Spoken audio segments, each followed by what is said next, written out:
guys and gals, and welcome to the Giant Bee boss fight. The one that you've all been waiting for. None of you have been waiting for it, really. The Giant Bee boss fight is so forgettable that even I forgot about it. There's no callback, there's no real thematic reason why the Giant Bee is here, other than Wario is in a forest and they needed something foresty to fight at the end of it all.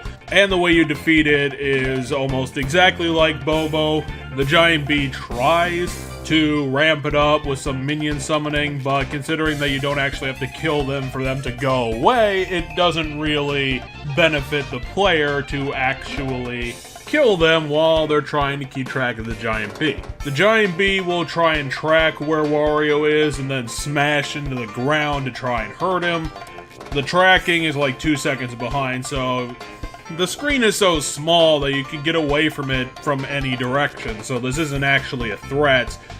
And afterwards, Giant Bee just puts his head at the literal best height for Wario to jump on him. He doesn't even try to make it difficult. The only time where it starts getting quote-unquote difficult, or at least approaching more difficult than it used to be, was at the end, when the final hit, Giant Bee would start flying around with his minions, which would have added something if he wasn't almost immediately defeated when he tried this tactic.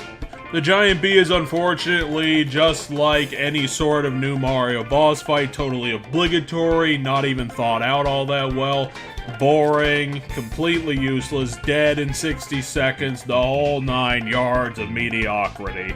I'm starting to see a pattern that Wario Land 2 didn't actually have well thought out boss fights at the end of any of its chapters, but it does have redeeming features outside of this. It's just that when we start to examine these things in depth, they're completely transparent because they have no content.